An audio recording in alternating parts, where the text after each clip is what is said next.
கிருபையை நாம நம்பி இந்த நாளை நாம தொடங்குவோம். கர்த்தர் தொடர்ந்து நம்முடைய குடும்ப வாழ்க்கையை ஆசீர்வதிப்பார். நேற்றைய தினத்துல திருமணமும் வசந்த காலமும் என்று நம்ம பார்த்தோம். இந்த வசந்த காலத்தினுடைய அந்த காரியங்களை நம்ம வேதத்தின் அடிப்படையில் விரிவாக பார்த்தோம். இந்த வசந்த காலம் அப்படிங்கிறதுல இப்போ பார்த்தீங்கன்னா திருமணமும் இல்லமும், திருமணமும் வீடும், திருமணமும் நம்முடைய இல்லற வாழ்க்கையும், அதை பற்றி நம்ம இன்றைக்கு பார்க்கலாம். கர்த்தர் வீட்டை கட்டாராகில் கட்டுகிறவர்களின் பிரயாசம் விருதா. கர்த்தர் நகரத்தை காவாராகில் காவலாளி விழித்திருக்கிறது விருதா. இந்த வசனத்துல நம்ம என்ன பார்க்கிறோம்னா, வீடு கர்த்தரால கட்டப்படணும். இப்ப பாருங்க, இந்த வீடு கட்டப்படுகிறத பற்றி நாம என்ன பார்க்கிறோம் அப்படின்னா,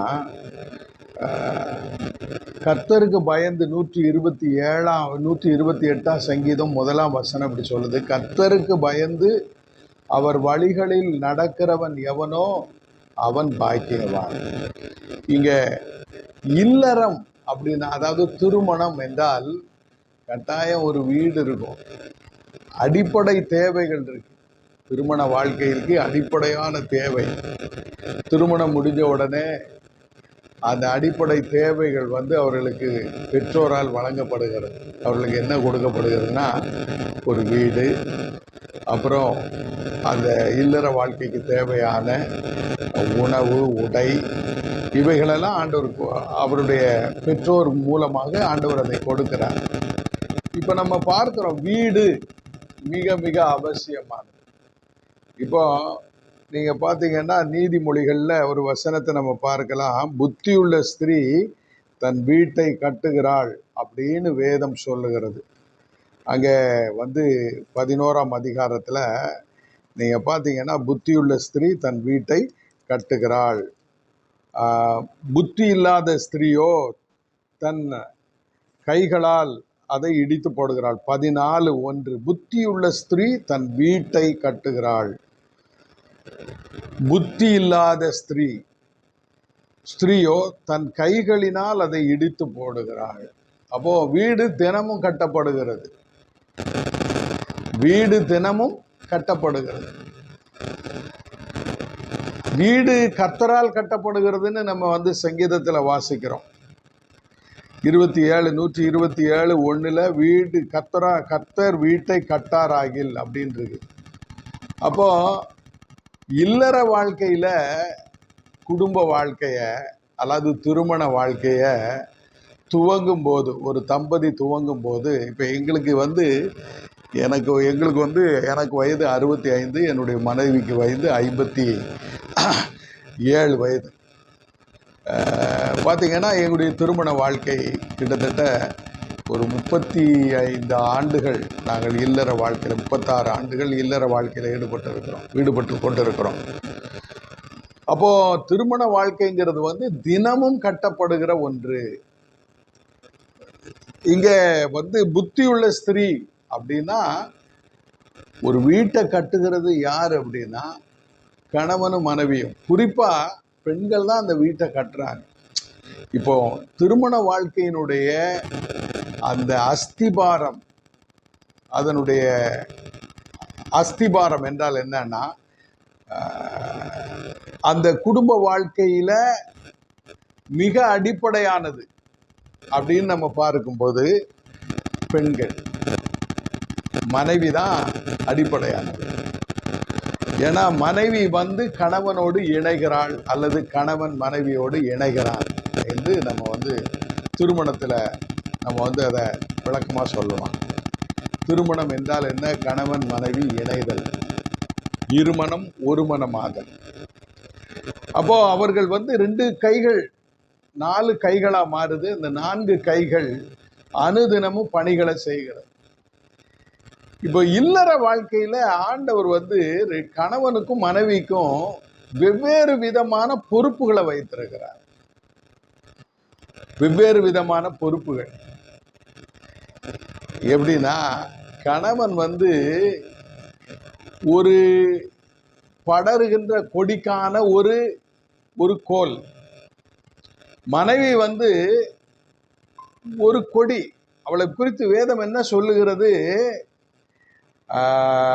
உன் மனைவி உன் வீட்டோரங்களில் கனிதரும் திராட்சை செடியை போல் இருக்கிறாள். அப்போ திராட்சை கொடி வந்து படரணும். அதற்கு ஒரு ஒரு திடமான ஒரு ஒரு கொம்பு அல்லது ஒரு கம்பு அல்லது ஒரு ஒரு உறுதியான ஒரு மரம் தேவைப்படுகிறது. அப்போ கணவன் வந்து ஒரு பாதுகாப்பு அரண், ஒரு கொண்டு செல்லுகிற, ஒரு அரவணைத்து கொண்டுகிற அந்த பொறுப்பு இருக்குது. அதற்கு பாதுகாப்பு என்ற ஒரு பொறுப்பு ஆண்டவர் கொடுக்கிறார். பாதுகாப்புனா என்ன? இப்போ நீங்க வேதத்துல நம்ம பார்க்கிறோம், ஆதாம வந்து தோட்டத்துக்கு கொண்டு வந்து அதை பண்படுத்தவும் காக்கவும் வைத்தார். அப்போ கணவனுக்கு ஒரு பொறுப்பு இருக்குது. என்ன பொறுப்பு? காக்கிற, பாதுகாக்கிற அந்த பொறுப்பு இருக்குது. மனைவிக்கு என்ன பொறுப்பு? கனி தருகிற ஒரு பொறுப்பு. கனி என்றால் இங்கே பிள்ளைகளை குறித்து அது வேதம் சொல்கிறது. பிள்ளைகளை பெற்றெடுத்தல். இப்ப பிள்ளைகளை பெற்றெடுக்கிற ஒரு பெரிய பணியை பெண்ணுக்கு வந்து ஆண்டவர் கொடுத்திருக்கிறார். இப்ப பாருங்களேன், இருவரும் சரிசமமானவர்கள். நம்ம வந்து வேதத்துல இவங்க வந்து அரசன், இவங்க வந்து அரசி அப்படின்னு சொல்லல. இருவரும் சரிசமமானவர்கள். ஒரு அரசை ஏற்படுத்தணும், ஒரு வீட்டை கட்டணும்னா ஒரு அரசனும் ஒரு அரசியும் தேவை. அதுல மாற்றுக்கிறது கிடையாது. அப்போ அரசனுக்கான பொறுப்பு இருக்குது, அரசிக்கான பொறுப்பு இருக்குது. நீங்க உங்களுடைய வாழ்க்கை துணைய நீங்க வந்து அரசியா நடத்தினா கணவன் வந்து அரசனாகி விடுகிறான். நீங்க வேலைக்காரியா நடத்தினா கணவனும் வேலைக்காரனா இருக்கான். நீங்க வந்து உங்க மனைவியை பிச்சைக்காரியா நடத்தினா கணவனும் பிச்சைக்காரனா தான் இருப்பான். இப்ப நீங்க வந்து உங்க கணவனை நீங்க வந்து அரசனா நடத்துனீங்கன்னா நீங்க ஆட்டோமேட்டிக்கா மனைவியை வந்து அரசியா மாறிடுவீங்க. நீங்க உங்க கணவனை வேலைக்காரனா வச்சிருந்தா, காவக்காரனா வச்சிருந்தா நீங்க வந்து ஒரு வேலைக்காரியா தான் இருக்க முடியும். நீங்க வந்து ஒரு உங்க கணவனை ஒரு பிச்சைக்காரனா நீங்க நடத்தினீங்கன்னா நீங்க ஆட்டோமேட்டிக்கா ஒரு பிச்சைக்காரி தான். ஆண்டவர் என்ன சொல்றாரு? உங்களுக்கு சகல அதிகாரமும் கொடுத்திருக்கிறார். நம்முடைய மனநிலையில ஒரு பெரிய வெளிச்சத்தை ஆண்டவர் கொடுக்க விரும்புகிறார். நீங்க 2 பேரும் சேர்ந்து வீட்டை கட்டுகிறீர்கள் என்று நாம வந்து பிரயாசப்படுகிறோம். ஆனா வேதம் என்ன சொல்லுகிறதுனா, கர்த்தர் தான் நம்முடைய வீட்டை கட்டுகிறார். அப்போ நீங்க உங்க பொறுப்புகளை, நம்முடைய பொறுப்புகளை நம்ம செய்யும் போது கர்த்தர் சொல்லி இருக்கிற நியமத்தின்படி அதை செய்யணும். கர்த்தர் சொன்ன நியமத்தின்படி அதை நம்ம செய்யணும். இப்போ நீங்க பாருங்க, வந்து 1 கொரிந்தியர் 13ஆம் அதிகாரத்திற்கு வாங்க. 1 கொரிந்தியர் 13ஆம் அதிகாரத்துல ஆண்டவர் வந்து ஒரு முக்கியமான ஒரு கருத்தை சொல்லி இருக்கிறார். ஒரு 11ஆம் அதிகாரம், 1 கொரிந்தியர் 11ஆம் அதிகாரம் 3ஆம் வசனம். 1 கொரிந்தியர் 11:3 ஒவ்வொரு புருஷனுக்கும் கிறிஸ்து தலையாய் இருக்கிறார் என்றும், ஸ்திரீக்கு புருஷன் தலையாய் இருக்கிறார் என்றும், கிறிஸ்துவுக்கு தேவன் தலையாய் இருக்கிறார் என்றும் நீங்கள் அறிய வேண்டும். இப்ப பாருங்க, அந்த அந்த அதிகார கொடை, ஒரு கொடை இருக்குது. அந்த கொடைக்கு கீழே தான் நம்ம வாழ்ந்துகிட்டு இருக்கிறோம். அந்த அம்பர்லா முதல்ல வந்து என்னவா இருக்குதுன்னா, தேவன் தலையா இருக்கிறார். யாருக்கு? கிறிஸ்துவுக்கு அவர் தலையா இருக்கிறார். கிறிஸ்து யாருக்கு தலையா இருக்கிறார்? புருஷனுக்கு. புருஷனுக்கு, அதாவது புருஷன் வந்து யாருக்கு தலையா இருக்கிறான்? மனைவிக்கு. அந்த கொடைய பார்த்தீங்கன்னா எப்படி இருக்குன்னா, மேல தேவன், அதுக்கு கீழே கிறிஸ்து, அதுக்கு அடுத்து கணவன், அதுக்கப்புறம் மனைவி. அப்ப இங்க நமக்கு வேதம் என்ன கற்றுக் கொடுக்கிறது? குடும்பம், இல்லத்தின் தலைவன் வந்து தேவன், கிறிஸ்து, அப்புறம் புருஷன், அப்புறம் மனைவி, அதற்கு பிறகு பிள்ளைகள். அப்போ அந்த அதிகாரம் வந்து எப்படி இருக்கு அப்படின்னா பரவலா இருக்கு. அதிகாரம் ஒருவரிடத்துல குவிந்து கிடக்கல. இங்க பாத்தீங்கன்னா தேவன், கிறிஸ்து, புருஷன், மனைவி, பிள்ளைகள், இப்படிதான் இருக்கு. அப்போ குடும்பத்தினுடைய அந்த இல்லத்தினுடைய அந்த அந்த தலைமை, அதாவது தலை என்றால் என்ன அப்படின்னா அதிகாரம் எப்படி இருக்குன்னா, முதலாவது தேவன், இரண்டாவது குடும்பம், மூன்றாவது தொழில், அவருடைய வேலை. இந்த வரிசையை நம்ம மாற்றக்கூடாது. ஒரு வீட்டை கட்டி எழுப்பும் போது அந்த வீட்டினுடைய தலைவர் வந்து தேவன் இருக்கணும். அந்த வீட்டினுடைய வந்து அடுத்த வரிசை என்னது அப்படின்னா குடும்பம் இருக்கணும். அதற்கு அப்புறம் பாத்தீங்கன்னா பிசினஸ் இருக்கணும். அப்பதான் அந்த வீடு கட்டப்படும். அப்போ புருஷன் வந்து தலையாய் இருக்கிறான். எதுக்கு தலை? பாதுகாப்பு, பிரயாணம், முடிவெடுத்தல் போன்ற போன்ற போன்ற பணிகளுக்கு அவர் தலையாய் இருக்கிறார். மனைவி எதுக்கெல்லாம் தலையாய் இருக்கிறார்? தன்னுடைய வீட்டுல தன்னுடைய சமையல் அறையில அல்லது வீட்டு நிர்வாகத்துல, கொடுக்கல் வாங்கல, இன்னும் பாத்தீங்கன்னா பிள்ளைகளை பெற்றெடுப்பதுல, இன்னும் நீங்க வந்து புத்தியுள்ள ஸ்திரியை குறித்து நம்ம வந்து நீதிமொழிகள்ல நம்ம வந்து வாசிக்கிறோம். நீதிமொழிகள் 31ஆம் அதிகாரத்துக்கு வாங்க. அங்க வந்து அந்த விலையேறப்பெற்ற முத்துக்களை பார்க்கலும் விலையேறப்பெற்ற அந்த மனைவியினுடைய காரியத்தை நாம அங்கே வாசிக்கிறோம். 31:10 குணசாலியான ஸ்திரியை கண்டுபிடிப்பவன் யார்? அவளுடைய விலை முத்துக்களை பார்க்கலும் உயர்ந்தது. இங்க 2 ஸ்திரீகளை பற்றி ஆண்டவர் சொல்லுகிறார். ஒன்னு குணசாலியான ஸ்திரீ, முதல்ல புத்தியுள்ள ஸ்திரின்னு சொல்றாரு, புத்தியற்ற ஸ்திரின்னு சொல்றாரு. குணசாலியான ஸ்திரின்னு சொல்றாரு, குணமற்ற ஸ்திரீ என்று சொல்லுகிறார். அடுத்தது பாருங்க, இதை விட மேன்மையான ஒரு ஸ்திரீ இருக்கிறார். அந்த ஸ்திரீ யாரு அப்படின்னா அவள் வந்து கர்த்தருக்கு பயப்படுகிற ஸ்திரீ. அந்த ஸ்திரீ வந்து எப்படி இருப்பா? அவளுடைய குணம் எப்படி இருக்கும்? அவள் வந்து கர்த்தருக்கு பயப்படுகிறவள். பாருங்க, கர்த்தருக்கு பயப்படுகிற ஸ்திரியோ 30ஆம் வசனம், சௌந்தரியம் வஞ்சனை உள்ளது, அழகும் வீண், கர்த்தருக்கு பயப்படுகிற ஸ்திரியோ புகழப்படுவாள். புத்தி உள்ளவள், குணசாலி, கர்த்தருக்கு பயப்படுகிறவள். புத்தியற்றவள், குணமற்றவள், கர்த்தருக்கு பயப்படாதவள். அதே மாதிரி கணவனை குறித்து சொல்லும் போது புத்தியுள்ள புருஷன், குணமுள்ள புருஷன், கர்த்தருக்கு பயப்படுகிற புருஷன்.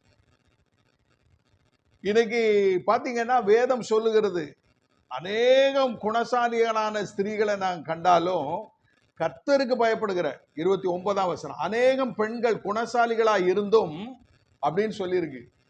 அப்போ புத்தியும் குணமும் இருந்தும் கர்த்தருக்கு பயப்படுகிற பயம் இல்லைன்னா ஒரு குடும்பத்துல, அந்த குடும்பத்துல ஒரு பிரயோஜனமும் கிடையாது. அங்க சொல்றாரு, அநேகம் பெண்கள் குணசாலிகளா இருந்ததுண்டு. அநேக பெண்கள் இருக்கிறாங்க, குணசாலியா இருக்கிறாங்க.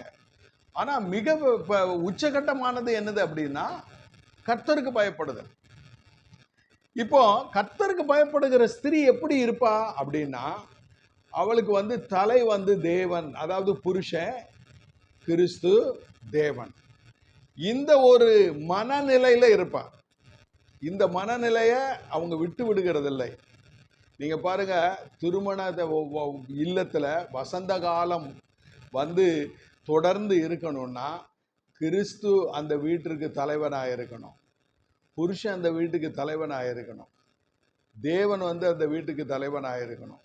அப்படின்னா என்ன அர்த்தம்? அந்த இல்லத்துல தலைவன் என்கிற அல்லது பொறுப்புல வந்து ஆண்டவர் ஏற்படுத்தினதை ஏற்றுக்கொள்ளுகிற மனப்பக்குவம், அதாவது புத்தியுள்ள ஸ்திரீ அதை ஏற்றுக்கொள்ளுகிறா, குணசாலியான ஸ்திரீ அதை ஏற்றுக்கொள்ளுகிறா, கர்த்தருக்கு பயப்படுகிற ஸ்திரீ இன்னும் அதை ஆழமாக ஏற்றுக்கொள்ளுகிறாள். புத்தியுள்ள கணவன் வந்து தேவனை தனக்கு தலைவனாக ஏற்றுக்கொள்ளுகிறான், கிறிஸ்துவை தன்னுடைய இரட்சகராக ஏற்றுக்கொள்ளுகிறான், தன்னுடைய மனைவியை சொந்த சரீரமாக அவன் பார்க்கிறான். அதை விட அவன் கர்த்தருக்கு பயப்படுகிற ஒரு மனிதனாக இருந்தா வேத வசனத்தின்படி தன்னுடைய வாழ்க்கையை அமைத்துக் கொள்ளுகிறான். எப்படி? அன்றாடம் அவர்கள் சேர்ந்து வீட்டை கட்டுகிறார்கள். இப்போ எல்லா குடும்பங்களும் வீடு கட்டப்படுகிறது. ஆனா அதே நேரத்தில் எல்லா குடும்பங்களும் அன்றன்று கட்டுகிறத அன்றன்று இடித்தும் போடுகிறாங்க. நீங்க வீடை வந்து நான் அஸ்திவாரம் போட்டு அதை வந்து ஒரு 10 கல்லை வச்சு கெட்டுவாங்க. பிறகு சாயந்தரத்துக்குள்ள அதை 10 கல்லையும் இடிச்சு தள்ளிடுவாங்க.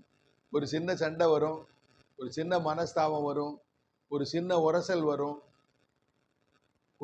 புத்தி உள்ளவங்க அந்த வீட்டை வந்து இடிக்க மாட்டாங்க. புத்தியற்றவங்க உடனே எதை வச்சு என்ன செய்யறாங்க? தங்களுடைய கைகளாலே அதை இடித்து போடுகிறார்கள். இந்த விஷயத்தை நம்ம புரிந்து கொள்ளணும். வீடு தேவனால் கட்டப்படுகிறது, ஆனால் வீடு இடிக்கப்படுகிறது நம்முடைய கரங்களால.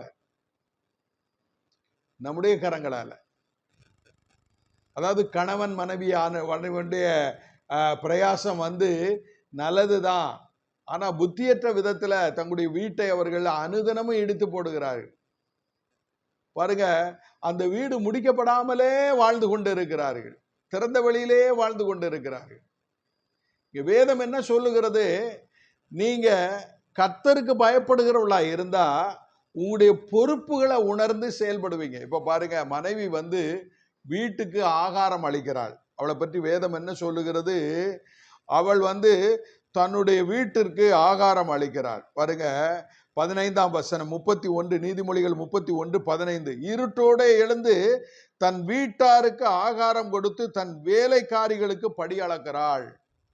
அப்ப பெண்ணினுடைய மிக முக்கியமான பொறுப்பு என்ன அப்படின்னா, சமையல் அறையில பிள்ளைகளுக்கும் கணவனுக்கும் உறவினர்களுக்கும் உணவளிக்கிற ஒரு தாய்.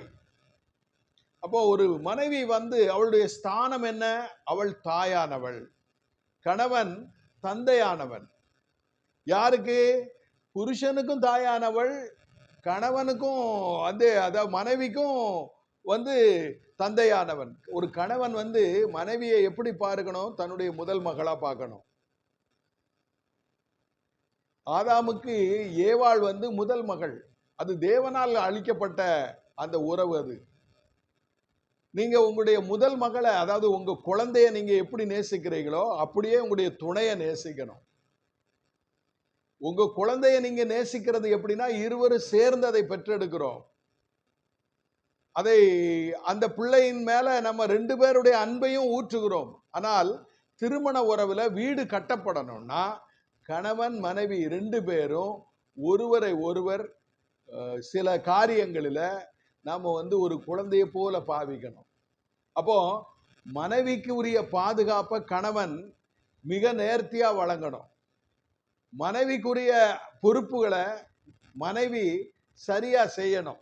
இப்போ பாருங்களேன், மனைவியினுடைய பொறுப்புல கணவன் வந்து உதவியாளராக மாறுகிறான், கணவனுடைய பொறுப்புல மனைவி வந்து உதவியாளராக மாறுகிறார்.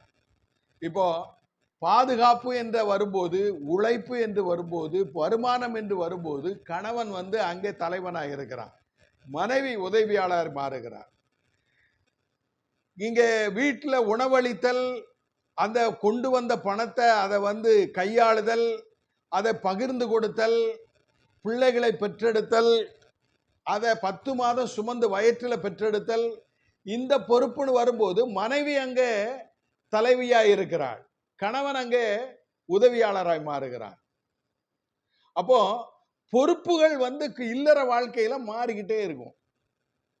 ஒவ்வொரு நிமிடமும் பார்த்தீங்கன்னா இந்த பொறுப்புகள்னு வரும்போது அந்த பொறுப்புகள் வந்து ஒவ்வொரு நிமிடமும் அது மாறிட்டே இருக்கும். பிரயாணத்தில் மனைவி உதவியாளர், கணவன் வந்து டிரைவர், இவங்க கண்டக்டர். சமையல் அறையில் அம்மா வந்து தலைவி, கணவன் வந்து உதவியாளரா மாறி விடுகிறார். இப்படி ஒவ்வொரு பொறுப்புகளிலும் இங்கு இல்லற வாழ்க்கை வந்து எப்படி மாற்றப்படுகிறது என்றால், அந்தந்த பொறுப்புகளுக்கு அவர்கள் ஒவ்வொருவரும் அந்த துறையில அவர்கள் தலைவர்களாக இருக்கிறார்கள். இதை நம்ம மறந்து போகக்கூடாது. ஒரே ஆள் தான் எல்லாத்தையும் செய்யணும்னு இல்லை.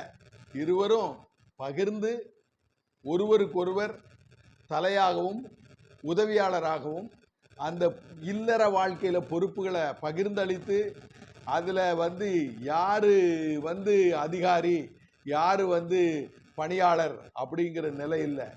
இங்கே வந்து பொறுப்பாளர் உதவியாளர். கணவன் பொறுப்பாளராக இருக்கும்போது மனைவி உதவியாளராக மாறுறாரு.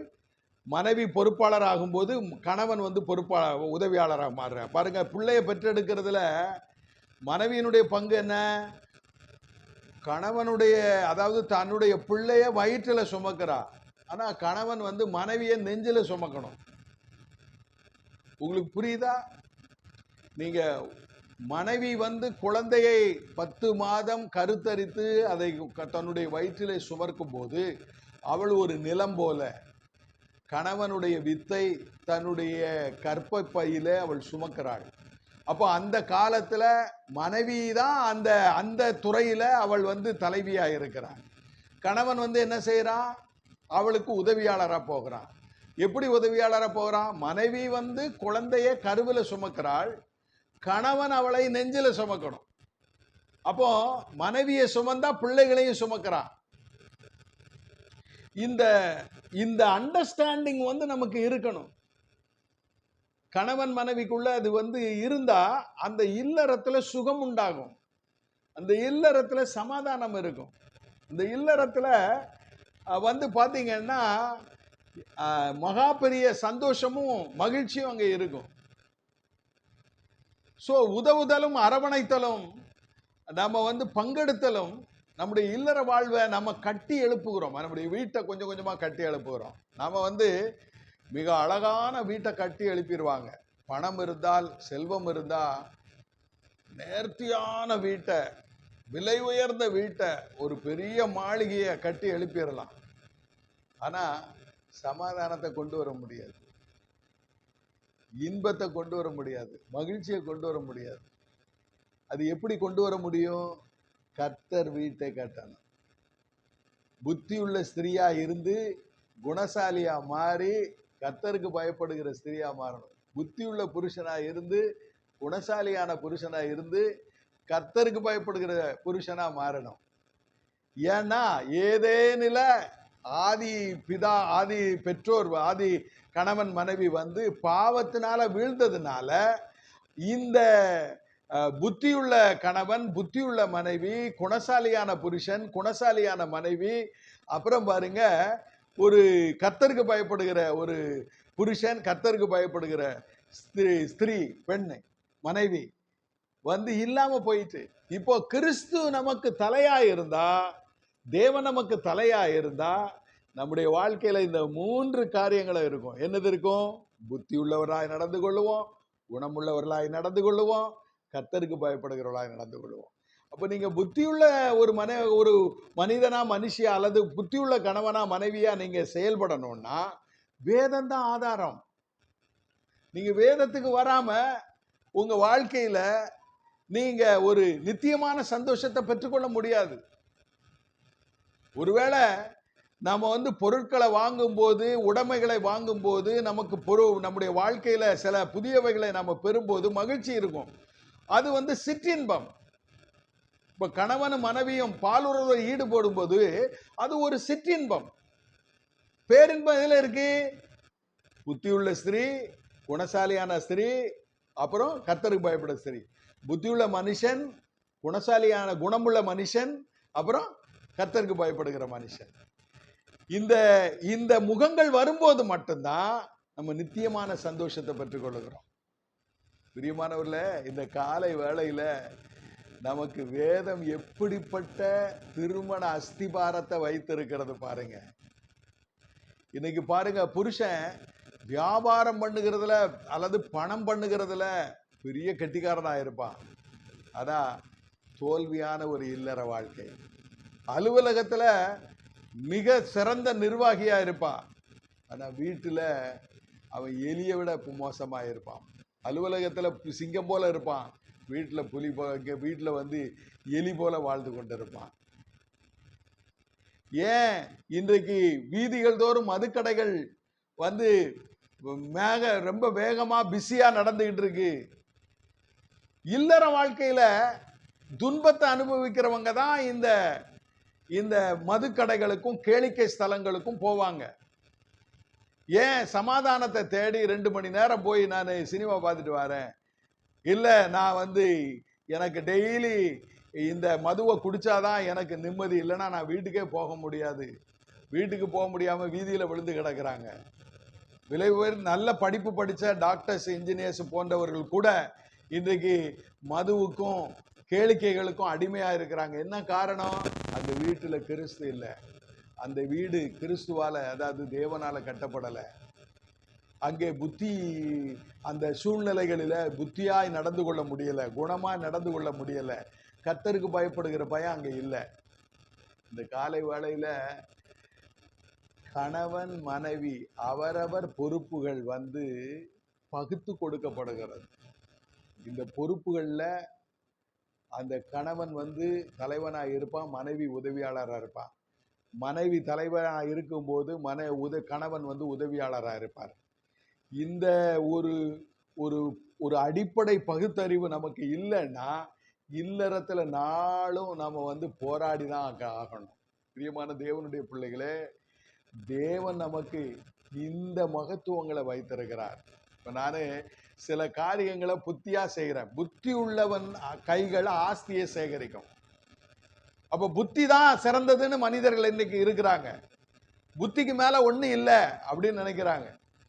ஆனா வேதம் என்ன சொல்லுகிறது? புத்திக்கு அடுத்து குணசாலி அப்படின்னு ஒரு நிலை இருக்குது, பண்பட்ட ஒரு நிலை. அங்க வேதம் என்ன சொல்லுகிறது? நீங்க பூமியை ஆளும் போது, அதாவது நீங்க பலுகி பெருகுவதற்கு முன்பு நீங்க வந்து எப்படி இருக்கணும் அப்படின்னா, அன்புள்ளவர்களாக பண்புள்ளவர்களாக இருக்கணும். கணவனும் மனைவியும், ஆண்டவர் என்ன சொல்றாரு?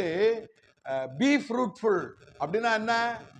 நீங்க அன்புடனும் பண்புடனும் அப்படிங்கிற வேர்டு வந்து ஆதியாகமம் 1:28 சொல்லிட்டாரு. பி ஃப்ரூட்ஃபுல் அண்ட் மல்டிப்ளை அப்படின்னு சொல்லிட்டாரு. ஃப்ரூட்ஃபுல்னா என்ன? அன்பு, பண்பு. அப்போ புத்தி மட்டும் போதாது இல்லறத்திற்கு, குணம் தேவை இருக்கு. குணம்னா என்ன? கணவனும் மனைவியும் பேசுகிறதுல ஒரு குணம், உறவாடுகிறதுல ஒரு நல்ல குணசாலியா, குணமுள்ளவனா நடந்து கொள்ளணும். நீங்க வேதம் என்ன சொல்லுது? குணசாலியான ஸ்திரியை கண்டுபிடிப்பவன் யார்? குணசாலியான ஸ்திரியை கண்டுபிடிப்பவன் யார் அப்படின்னா என்ன அர்த்தம்? குணசாலியான ஸ்திரியை புருஷன் பண்படுத்துகிறான். அதாவது புத்தி உள்ள ஸ்திரியை புத்தியற்றவளை புத்தி உள்ளவளா மாத்திரா, குணம் இல்லாதவளை குணம் உள்ளவனா மாத்திரா, கர்த்தருக்கு பயப்படாத புருஷ மனைவியே கர்த்தருக்கு பயப்படுகிற ஸ்திரியா மாத்திரா. ஒரு ஸ்திரீ கர்த்தருக்கு பயந்தவளா இருந்தா அவ புத்தி உள்ளவளா இருக்கிறா. புத்தி இல்லாத கணவனை புத்தி உள்ளவனா மாத்துறா, குணம் இல்லாத கணவனை குணமுள்ளவனா மாத்துறா. கர்த்தருக்கு பயப்படாத ஒரு புருஷனை கர்த்தருக்கு பயப்படுகிற ஸ்திரியா புருஷனா மாற்றுகிறான். உங்களுக்கு அது புரியுதா? நீங்க அது வந்து அங்க எங்க இருக்குது? 1 கொரிந்தியர் 7ஆம் அதிகாரத்துல இருக்குது.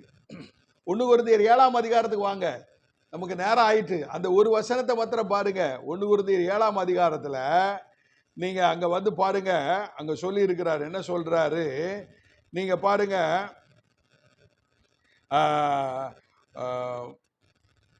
பாருங்க 14 இருந்து நான் வாசிக்கிறேன் பாருங்க, 13 இருந்தே வாசிக்கிறேன் பாருங்க. அப்படியே ஒரு ஸ்திரீயினுடைய புருஷன் அவிசுவாசியா இருந்தும் அவனுடனே வாசமாயிருக்க அவனுக்கு சம்மதம் இருந்தால் அவள் அவனை தள்ளிவிடாதிருக்க கடவள். என்னத்தினாலெனில் அவிசுவாசியான புருஷன் தன் மனைவியால் பரிசுத்தமாக்கப்படுகிறான், அவிசுவாசியான மனைவியும் தன் புருஷனால் பரிசுத்தமாக்கப்படுகிறாள். இல்லாவிட்டால் உங்கள் பிள்ளைகள் அசுத்தமாய் இருக்குமே, இப்பொழுது அவைகள் பரிசுத்தமாய் இருக்கின்றன.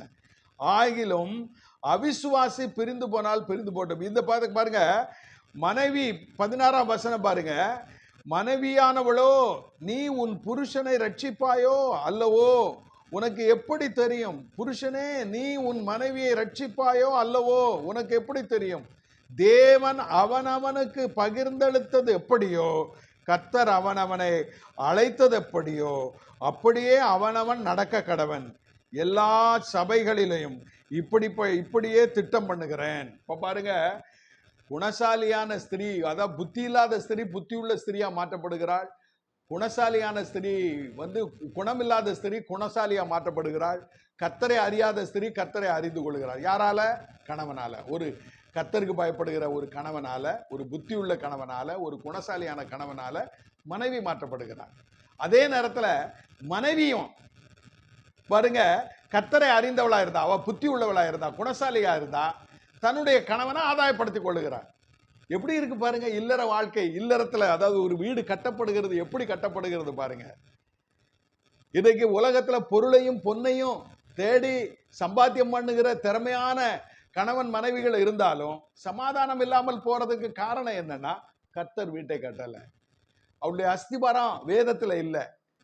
அப்போ வேதத்தின் படி அஸ்திபாரத்தை நம்ம போட்டால் மட்டுமே நம்முடைய இல்லறம் கட்டி எழுப்பப்படும். அது பாருங்க, நம்ம பார்க்கிற வீடல்ல, நம்ம பார்க்காத ஒரு சகல சம்பத்தும் நிறைந்திருக்கிற ஒரு உன்னதமான வீட்டை, அற்புதமான வீட்டை கட்டி எழுப்புவோம். இப்ப பாருங்க, நீங்க கட்டி எழுப்புன இந்த அந்த சிங்கார வனத்தை, அந்த சிங்கார மாளிகையில உங்க பிள்ளைகள் வளர்ந்தா எப்படி வளரும்? அந்த பிள்ளைகளும் பரிசுத்தமா இருக்கும். அந்த பிள்ளைகளும் அன்புள்ளவர்களா இருப்பாங்க. அந்த பிள்ளைகளும் ஒருவரை ஒருவர் நேசிக்கிறவர்களா, அந்த பிள்ளைகளும் ஒருவரை ஒருவர் பண்புள்ளவர்களா இருப்பாங்க. இந்த காலை வேளையில கர்த்தர் நம்முடைய வீட்டை கட்டும்படி நம்ம ஒப்பு கொடுப்போம். வெவ்வேறு விதமான பொறுப்புகள்ல ஒருவருக்கு ஒருவர் தலைவராக இருந்தா மற்றவர் உதவியாளர் என்பதை மறந்து போக வேண்டாம். நம்முடைய பொறுப்பை நாம சரியா செய்யும்படி தேவன் நமக்கு அதற்கான எல்லா காரியங்களையும் கொடுத்திருக்கிறார். இந்த காலை வேளையில வேதத்திற்கு திரும்புவோம். Back to the Bible, back to the God. மனம் திரும்புவோம். நம்முடைய வாழ்க்கை, இல்லற வாழ்க்கையை சிறப்பாய் கட்டுவோம். கர்த்தர் உங்களை ஆசீர்வதிப்பார். இந்த வேத பாடம் உங்களுக்கு பயனுள்ளதா இருந்தா மற்றவர்களுக்கும் அனுப்பி கொடுங்க. நிறைய குடும்பங்கள் உடைந்து கிடக்கிறது. இந்த தொடர் செய்திகள் பல குடும்பங்களை கட்டி எழுப்பும். நீங்க எந்த அளவுக்கு இந்த வேத வசனங்களினால ஆசீர்வதிக்கப்படுகிறீர்களோ மற்றவர்களையும் இதன் மூலமா நீங்க ஆசீர்வதிங்க. எனக்காக இல்ல, உங்களுடைய மூலமா அநேக குடும்பங்கள் கட்டப்படும். இதை மறந்து போகாதிருங்க. கண்களை மூடி ஜெபிப்போம். நல்ல ஆண்டவரே, இந்த காலை வேளைக்காய் உம்மை துதிக்கிறோம், உம்மை ஸ்தோத்திரிக்கிறோம். அளவற்ற கிருபைக்காய் நன்றி ஆண்டவரே. கர்த்தர் வீட்டை கட்டாராகில் அதை கட்டுகிறவர்களின் பிரயாசம் பெறுதா. எங்களுடைய வீடு வசந்த மாளிகையாக மாற, சிங்கார மாளிகையாக மாற ஆண்டவரே, நாங்கள் புத்தி உள்ளவர்களாக, குணமுள்ளவர்களாக, கர்த்தருக்கு பயப்படுகிறவர்களாக ஆண்டவரே வாழ இந்த உலகத்துல கர்த்தாவே நாங்கள் பக்தி உள்ள சந்ததியை பெற்றெடுத்து வளர்த்து ஆண்டவரே உமக்காக வாழ்ந்திட கர்த்தர் எங்களுக்கு கிருபை செய்யும்படியாய் ஜெபிக்கிறோம். எங்களை தாழ்த்தி உடைய கரங்களில் ஒப்பு கொடுக்கிறோம். கிருபை ஆளுகை செய்யட்டும். இயேசுவின் நாமத்தில் வேண்டுகிறோம் நல்ல பிதாவே. ஆமென்.